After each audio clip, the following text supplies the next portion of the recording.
Hello guys, welcome back to our channel. कैसे हो आप सभी? आई होप कि अच्छे ही होंगे।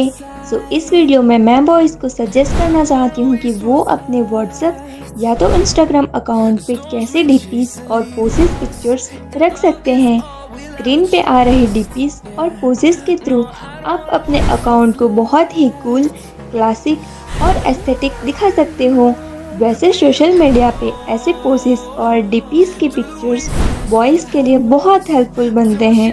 बॉयज़ को एस्थेटिक दिखना उतना ही ज़रूरी बनता जा रहा है जैसे मछली को पानी ज़रूरी होता है।